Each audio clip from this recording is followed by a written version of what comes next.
This isn't your country, and that's not a real passport. Then she lit the match. Linda didn't say it quietly. She said it like policy. And in the next breath, she dropped the flame. It landed dead center on the open passport. The corner curled, the seal bubbled, and in seconds, the whole document was on fire. At Gate 43B of Pacific International, the air stopped moving. A gasp to the left. A phone lifted to the right. Someone dropped their coffee. Tiara Cole didn't move, didn't flinch, didn't say a word. She watched it burn like it wasn't the first time. Linda held the half-melted document up for the crowd to see. She tried to walk through federal screening with this, probably downloaded it from some website. She smirked. Brad, the airport security officer, stepped forward. He didn't ask questions. He just reached. "Ma'am," he said, hand closing around Tiara's upper arm, "I need you to come with me, now." Tiara looked at him once. Cool. Measured. "Touch me again, and you'll be off this job before your shift ends." He froze. Linda didn't. "Escort her out. That's a forgery, and she's delaying a full flight. Before we continue, where are you watching from? Drop your city or country in the comments below. And if you believe dignity still matters, hit like and subscribe. These stories spark change. We're glad you're here. Now, back to Gate 43. The crowd was no longer quiet. Passengers whispered. A woman muttered, "That looked like a real passport." Another voice added, "Is she being profiled?" Tiara stood at the center of it all. No Yavelri, no entourage, no signs of who she really was. But in her hand, a small black phone buzzed once. She lifted it, pressed one button, and said 4 words. "Jada, activate Protocol 4. No drama, no explanation, no panits. Just calm fire." To match the one still smoldering on the floor. The crowd didn't know who she was, but they knew what they saw. A passport burned. Security, grabbing a woman who hadn't raised her voice once. And a gate agent smiling like it was her promotion day. Tiara stood still, her phone pressed lightly to her ear. Across the terminal, boarding announcements continued like nothing had happened. But at Gate 43, time had paused. Brad, the security officer, shifted his stance. His grip had loosened, but his posture screamed tension. Linda, still high off her own arrogance, crossed her arms. "She's stalling now," she said, loud enough for others to hear. "She knows she's caught." Tiara didn't respond. She didn't need to. On the other end of the line, Jada's voice came in calm, clipped, efficient. "Protocol 4 confirmed. FAA escalation underway. Terminal logs are being captured in real time." Tiara replied with one word. "Good." A woman standing near the check-in kiosk whispered, "Wait, did she just say FAA?" A teenage boy holding a boarding pass mouthed, "What's Protocol 4? The energy had shifted. What was mockery seconds ago had turned to curiosity, and something just shy of fear. Linda felt it too. She tried to reclaim control. "Let me be clear," she barked, addressing no one and everyone. She presented false documents, resisted staff instructions, and now she's making phone calls like that changes anything. Tiara looked up, finally. Her voice calm. Even, measured. "You think this is about a passport?" She paused, then turned slightly toward the growing crowd. "It's about power, and how you panic when it doesn't look the way you expected." A ripple of reaction swept the spectators. Some glanced at Linda, others at their phones. Someone whispered, "Damn." Brad looked uncertain now. He tapped his earpiece, clearly communicating with someone. His eyes darted between Tiara, Linda, and the flashing phones surrounding them. Then came the voice from the back. A young flight attendant, barely tutu, stepped out from the crew line. Her name tag read Naomi. She spoke softly but clearly. "I saw her ID. It scanned green. She's in the system." Linda spun around. "Excuse me?" Naomi didn't flinch. "I saw her name on the manifest this morning, and that passport before you destroyed it was real." The crowd murmured louder now. One man near the window said, "She just said destroyed. Not damaged. Destroyed." Linda's voice cracked. "You're a trainee. Stay out of this." But Naomi stood her ground. "She didn't lie. You just didn't like the way she looked when she told the truth." And in that moment, Gate 43 belonged to someone else. Not Linda. Not Brad. But to the woman in beige, with the calm voice, and the power no one saw coming. For a moment, no one said a word. The gate went quiet. Even the intercom fell silent like it too, was watching what came next. Naomi's words were still hanging in the air. She didn't lie. You just didn't like the way she looked when she told the truth. Tiara Cole stood in the eye of a storm she'd seen before. Too many times. Hotels, banks, boardrooms. The uniforms changed, but the script rarely did. Disbelief, dismissal, then destruction. Only this time, it wasn't just a raised eyebrow. It was arson. She looked down at the floor. Charred fragments of her passport still clung to the tile like dried blood. Evidence except no one seemed ready to call it a crime. Linda cleared her throat, louder this time. Look, I don't care what the trainee says. She was flagged. I made a judgment call based on protocol. Brad didn't echo her this time. His hand dropped from his earpiece. Linda, he said low, I just got off with Federal Liaison. They told us to pause all action. Something's moving above us. Linda turned sharply. What do you mean above us? But Tiara already knew. That's how these things worked, slow at first, then all at once. She took one small step forward. No drama, no rush. Then she spoke. Not loud, not soft, just steady. 12 minutes ago, I was just another black woman at your gate. She looked Linda straight in the eye. Now the entire Federal Aviation Administration is watching this terminal. Gasps. Whispers. Someone in the back said, what did she just say? Another. Fa? Like fa? Fa? Tiara's voice never rose. She didn't need volume. She had clarity. Your cameras are recording. Your logs are syncing. Your actions, from the second I handed you my passport to the moment you torched it, are all now part of a federal report. Naomi's hands were shaking, but she stood taller now. Linda, on the other hand, went pale. No one told me she was someone. Tiara raised a brow. What would that have changed? Linda stammered. I mean, I didn't know. You weren't dressed like someone important. Oh, there it was. The line. The quiet truth spoken louder than any scream. Tiara nodded slowly. Not out of agreement, out of confirmation. Exactly. She turned, not to leave, but to face the terminal's massive digital board. The flight to DC was blinking boarding. But no one moved. Even the passengers who were supposed to leave stood frozen, phones in hand. Across the glass walls of the terminal, blinking red and blue lights began to appear in the distance. Vehicles approaching from the far runway. Not airport police. Not TSA. FAA. Brad saw them too. Oh hell, he muttered. Linda stepped back. 1 inch. Then another. Her voice dropped to a whisper. Is she like? Over us? Tiara didn't turn around. She didn't need to. I don't scream, she said. I submit incident reports. Brad's radio crackled again. 43B. Hold all departures. FA rep en route. Estimated arrival 4 minutes. Linda looked at Tiara now like she was seeing her for the first time. A man in a suit near the back passenger 6B, upgraded last minute, leaned to his wife. She doesn't look like security. His wife didn't blink. That's because she isn't, she said. She's the one who writes the rules. Security follows. And that's when Gate 43 realized they hadn't just tried to remove the wrong woman. They'd triggered the system's own reset button. You could feel the change before anyone named it. Gate 43 wasn't just tense now. It was locked in place. The air had weight. Every movement felt too loud. Every silence too sharp. Linda stopped speaking. Even her breath seemed calculated now. She was still holding the scorched frame of what used to be a passport, her hand trembling just enough to notice. Brad stepped back, radio still in hand, his eyes scanning the entrance. He didn't look at Tiara. Not anymore. She had gone from passenger to liability. From maybe a problem to definitely above his pay grade. A new voice cut the tension. It came from behind the counter. A tall black woman in an airline blazer mid-40 seconds, confident, stepped forward. Her name tag read Simone. Her walk said, not today. She looked at Linda, then at Brad, then at Tiara. I reviewed the footage, Simone said flatly. Her voice didn't rise. Didn't need to. It held weight on its own. Your story doesn't match the timeline. Linda's eyes darted. What? You said she resisted, but she never raised her voice.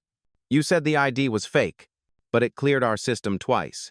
And you said she threatened you. All I heard was compliance. Simone turned to Tiara. Ma'am, I'd like to personally apologize on behalf of this terminal. Tiara didn't blink, didn't soften.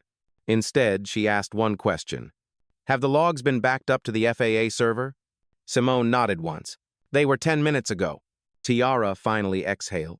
Slow. Controlled. Then turned back to Linda. You didn't just profile me. You ignited a reportable breach. You compromised federal ID verification. And you destroyed a passport that cleared biometric scan. Her voice was cold now. Measured. This is no longer your mistake. It's your audit trail. Someone in the crowd let out a quiet, damn. Naomi, the young flight attendant, stepped closer to Simone, quietly asked, "Is she FAA?" Simone shook her head. "Number." She looked toward the windows, toward the approaching convoy. "She's above that." A phone buzzed in Tiara's hand. New message. "FAA reps on site. They're asking for you by name." She didn't reply, just lifted her head and said to no one in particular, "Let them through." And the doors began to open. The glass doors hissed open. 3 figures stepped through. No rush. No chaos. Just presence. 2 wore charcoal suits, earpieces in place, steps locked like a metronome. The third, older, South Asian, gray beard, FAA badge visible, walked like someone who knew every camera was already watching. He didn't glance at Linda. Didn't acknowledge Brad. His eyes found Tiara instantly. "Inspector Cole," he said.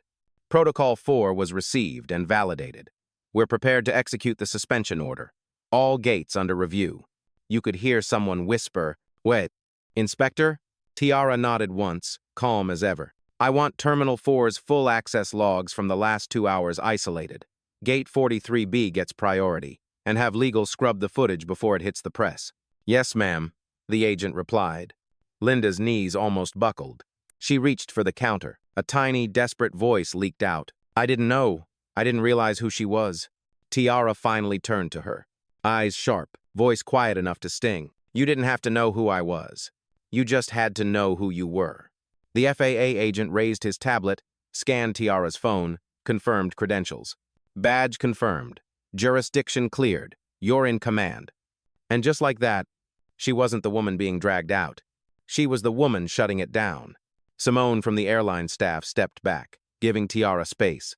Naomi, the young flight attendant, mouthed, "I knew it." Passengers began lowering their phones not out of disinterest, but respect. Brad stepped away, slowly. His radio still crackled with updates he no longer understood. Linda? Frotzen. FAA protocol teams fanned out behind Tiara. One began taping off the counter. Another secured the staff terminal. An automated voice echoed over the intercom. "Attention. Gate 43B has been temporarily closed. Please await further instruction." The screens flipped. On hold. Then restricted. Passengers gasped. Tiara said nothing. She didn't celebrate. Didn't smirk. She simply stepped forward, calm as winter steel, and whispered to the agent beside her, "Get me the footage. I don't need revenge. I just need the record." Tiara stood just behind the FAA tape, hands folded, eyes steady. The agents moved like clockwork. Silent, efficient, finale. Terminal access was locked. Gate controls disabled. All logins suspended under executive override. Passengers leaned in, watching her not out of fear, but recognition. Something about her stillness held weight. Not performative. Not loud. Just real. Linda hadn't moved. She was still gripping the edge of the counter like it might save her. But the tide was long gone. And she knew it. Tiara watched the footage appear on the tablet. The exact moment Linda struck the match. Slowed frame by frame. Audio synket. Witness mics enhanced. No room for debate. No room for maybe. Brad stood off to the side, arms crossed, jaw tight. His radio buzzed again, then went dead. Someone had cut him out of the channel. And still, he didn't speak. Simone approached quietly, standing beside Tiara like she belonged there. "I've worked this gate for 12 years, she said. "I've never seen anyone freeze it from the inside out." Tiara didn't smile, just said, "That's because they're usually yelling, and people don't listen when we yell." Naomi stepped forward, eyes still wide. "Are they going to fire her?" She was young enough to still ask out loud, still believe justice had a shape. Tiara looked at her, softened just slightly. "They're going to document her." She held up the tablet, and the record will outlive her reaction. Across the room, Linda finally spoke, not loudly, barely audible. "I wasn't trying to hurt you, I thought you were lying." Tiara turned her full attention to her now. "You didn't think I was lying." Ugly. You just didn't think I had the right to tell the truth. That line dropped like a pin through glass. Even the agent stopped moving for a second. From the edge of the crowd, someone clapped once. Then again. Then more joined in. Not for drama, for release. Because the silence had been holding them hostage too. Tiara didn't soak in it. She turned to the FAA lead. Continue with the sweep. I want every digital fingerprint tied to that gate logged. No exceptions. Yes, Inspector. And just like that, the system started listening to the woman it once tried to erase. The sweep began. FAA agents moved in synced precision, downloading access logs, isolating keystrokes, cross-referencing badge scans with staff IDs. No one questioned the pace. No one interrupted, because power, when quiet and visible, doesn't need permission. Tiara stood near the center, not directing with her hands, but with her presence, and everyone felt it. Simone brought her a chair. Tiara didn't sit. She was used to standing in rooms that never expected her to enter, used to holding ground that others tried to shrink beneath her. Naomi hovered close, almost whispering, "Have you ever had this happen before?" Tyra's eyes didn't blink. Yes. Her voice wasn't angry, just old, tired in a way that had nothing to do with age. At 16, I was pulled out of a first-class lounge in Charlotte. No ID check, no explanation, just 3 security guards and an apology that never came. Naomi swallowed hard. Tiara continued, calm as glass. Senior year, I presented a research paper at MIT. The moderator asked me to bring coffee because he assumed I was the assistant. Linda was still nearby, but no longer centered. Her voice had disappeared. Now, she was background. Simone shook her head slowly. How do you keep coming back? Tiara finally turned to her. Because someone has to outlast the lie. Enda. Brad took a step forward, the first in minutes. His voice was low, hesitant. If I'd known who you were, Tiara didn't let him finish. You shouldn't need a title to treat someone with dignity. Another silence. But this time, it wasn't tense. It was cleansing. Outside the glass, the sun had shifted. The light hit the gate from a new angle, longer, lower. Time had passed, but no one had noticed. Because the story had taken over the clock, Tiara checked her phone. 2 more FAA cars had arrived. She turned to Simone. Get me the footage backups, and connect me to legal. If this goes public, we control the narrative, not them. Simone nodded. Yes, Inspector. And Naomi, still holding her tablet like a shield, whispered what everyone else now believed. She's not here to make noise. She's here to make policy.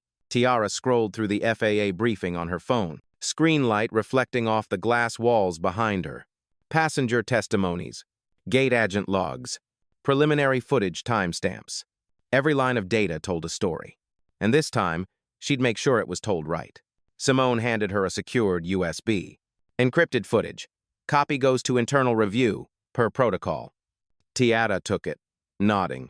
Send a second copy to my office. Redacted. Naomi stood nearby, eyes still wide. You're not worried they'll spin it? Tiara looked at her, voice firm. People don't fear the truth. They fear the version of it they can't edit.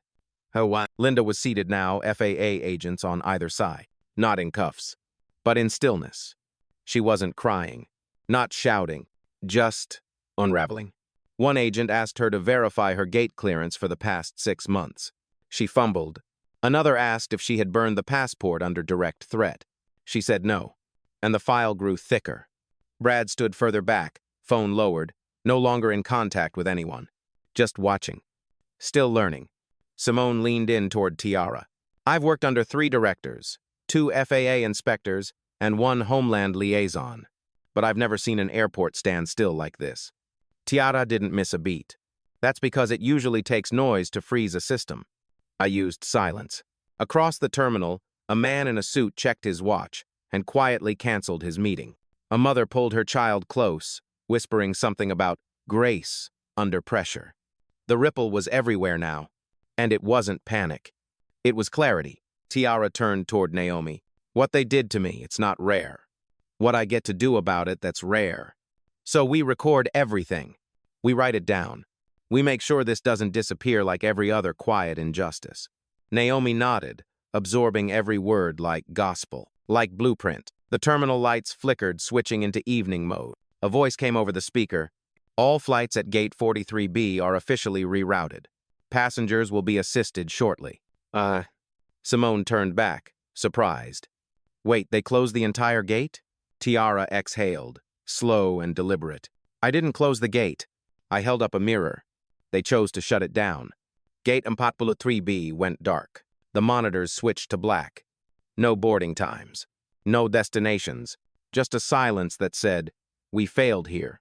Tiara didn't celebrate. There was no vindication in the shutdown. Only confirmation. What they tried to erase had to be acknowledged now. A young staff member wheeled over a case of bottled water for passengers. Nobody touched it. They weren't thirsty. They were processing. Linda was still seated, staring at nothing. Her badge had been turned over. Not revoked yet, but waiting. One of the FAA agents quietly asked Tiara, "Would you like to press immediate charges?" She looked at him. Not angry, not eager, just measured. "Number." "Let the report speak first. I want the truth to be louder than my reaction." "Huh." He nodded, almost relieved, because that kind of power was harder to deflect. Naomi hovered close, still watching, still learning. "You really don't want revenge?" she asked quietly. Tiara's answer was simple. "Number. I want record. I want precedent. And I want the next black woman who walks into this gate to never be told she doesn't belong." The terminal lights dimmed further. Simone returned with her phone in hand. Media's already circling. A few passengers leaked early clips. "We've got about 20 minutes before the headlines start writing themselves." Tiara didn't panic. She just nodded. "Then we give them the version we intend to live with. The one that's honest, not theatrical." Across the glass walls, night had fallen. The reflection of Tiara's face overlapped with the closed gate behind her. "Two stories in one frame," Naomi whispered. "They tried to erase you in real time." Tiara looked down at the scorched tile where her passport had burned, then back up. "They tried, but they forgot. I audit systems for a living, and this one just flunked." Outside the terminal, the flashes began. Phones, cameras, mic flags with logos from 3 different news stations. They didn't even wait for the FAA press lead. They wanted her. Tiara Cole stepped forward. "No podium, no microphone. Just truth," Simone whispered. "You don't have to say anything. FAA can brief them." But Tiara shook her head. "If I stay silent, they'll name this whatever makes them comfortable. We're not doing comfort today." She faced the crowd. Reporters shouted over each other. "Are you pressing charges? Were you profiled? Did she really burn your passport?" Tiara raised one hand. The noise dimmed. She looked past the cameras, spoke directly into the moment. What happened here wasn't just about one passport. It was about assumption, about what people expect authority to look like and what they fear when it doesn't. Mix pushed closer. Tiara continued. "The gate agent didn't ask for clarification. She didn't verify policy. She saw a black woman standing still and assumed criminality." One reporter asked, "And who are you exactly?" Tiara didn't hesitate. "I am the Chief FAA Inspector for Compliance and Oversight. And I built the very system they tried to weaponize against me." Silence followed, not out of fear, but respect. Naomi stood just inside the terminal, watching it unfold. A passenger turned to her. "She's not what I expected from someone that powerful." Naomi smiled softly. "Exactly, that's the point." Back outside, Tiara finished. "I'm not here for headlines. I'm here to make sure no one else ends up as one." She stepped back. No mic drop, no grand exit, just a pause, and the feeling that a new policy had just been born, not in a meeting room, but in real time, at Gate 43B. The cameras shut off one by one, not because they were asked, but because the story had already told itself. There was nothing left to chase, no scandal, no meltdown, just a calm, unshakable woman who had forced the system to look at itself. And blink. Tiara handed Simone the USB drive. "Chain of custody starts with you. Internal Affairs will request it within the hour." Simone nodded, hands steady now. She had found her footing standing next to someone who never lost hers. Naomi trailed behind, tablet still in hand. "You're really leaving tonight?" Tiara offered a faint smile. "I was never supposed to be here this long. I came to fly home, not clean house." She walked past Gate 43B. It was sealed off now, like a crime scene that didn't need yellow tape. Just accountability. Linda was gone, escorted out the side exit. Not fired yet, but placed under review. A corporate phrase that really meant, this just became bigger than HR can bury. Brad? Still silent, still stationed against the far wall. His badge hadn't been clipped, but his confidence had. Tiara paused just long enough to look in his direction. "You could have stepped in," she said. He looked down. "I didn't know how." She held his gaze for 2 beats. "Next time, don't wait to know. Just choose not to participate." Then she walked through the terminal, past the travelers who had stopped pretending not to watch. Some gave her nods. A few whispered thank yous. One elderly man touched his chest like he was saluting a memory. Outside, the air was cooler. Night had settled, and the quiet that followed wasn't awkward. It was earned. A Blacktown car waited at the curb, unmarked, engine running. The FAA agent from earlier opened the door for her. "No bags?" he asked. She smiled. "They burned my ID. Why would I trust them with my luggage?" He chuckled just enough. Before stepping inside, Tiara looked back once more at the terminal glass. From this angle, Gate 43B was just a shadow. No lights, no lines, just the ghost of what should have happened, and the imprint of what actually did. As the car pulled away, Naomi stood behind the tinted doors, watching, holding her tablet, replaying the words in her head. "I don't scream. I submit reports." "Ugh." She whispered them again, not for anyone else, but to herself. To remember, to prepare. Because power doesn't always announce itself. Sometimes it walks in quietly, writes down everything, and leaves systems shivering in its wake. By the time Tiara Cole's town car turned onto the freeway, Gate 43B had already become a cautionary tale. Not through press releases, not through viral clips, but through whispers, the kind that move faster than headlines, the kind that stick. They didn't say her name right away. They just said, the woman they tried to stop ended up running the room. Within hours, TSA issued a quiet internal memo, urging greater discretion during ID disputes. No one said her name, but the shift had her fingerprints all over it. A day later, the FAA circulated training footage, frame by frame, audio enhanced, used in leadership programs nationwide. Linda was suspended pending investigation. The company didn't issue a statement. They knew better, because some stories don't need a press cycle. They need room to echo. And echo it did. Naomi, now back on shift, moved differently. She didn't wait for permission to intervene. Didn't hesitate when a colleague joked about passenger profiling. She said calmly, "I was there." And suddenly, jokes stopped landing. Simone was offered a transfer regional leadership in D.C. She declined. "Gate 43 needs a new reputation," she said. "I'd rather rebuild than run." "Oh, and Brad?" He filed a voluntary reassignment request. "Not because I'm afraid," he told HR, "but because silence is heavier than I thought. I don't want to carry it again." Back in D.C., Tiara returned to her office. A space with no windows, just screens and policy drafts, exactly how she liked it. She didn't mention the airport, didn't forward the news articles, didn't respond to the emails titled, "You handled that with class," because she hadn't handled anything. She had lived it. And that wasn't a performance. One morning, her assistant walked in holding a gift bag. "No note," she said. But it was left at the front desk. Just this. Inside, a single page, laminated. It was a still frame from the surveillance footage at Gate 43. The exact moment Tiara stood, arms crossed, watching Linda burn the passport. At the bottom of the photo, typed in 12-point font. She never flinched. Tiara stared at it for a long time, then placed it inside the bottom drawer of her desk. Not to display, but to keep. Because some stories aren't told to remind others what you did, but to remind you what you survived. And in terminals across the country, gate agents looked twice before raising their voice. Supervisors paused before calling security. And trainees like Naomi learned this, that not all power comes with a badge, not all danger wears a hoodie, and not all justice needs applause. Sometimes it just needs a witness, a record, and a woman who refuses to disappear. This wasn't the first time she was underestimated. It probably wouldn't be the last. But now, the room would remember, long after she left.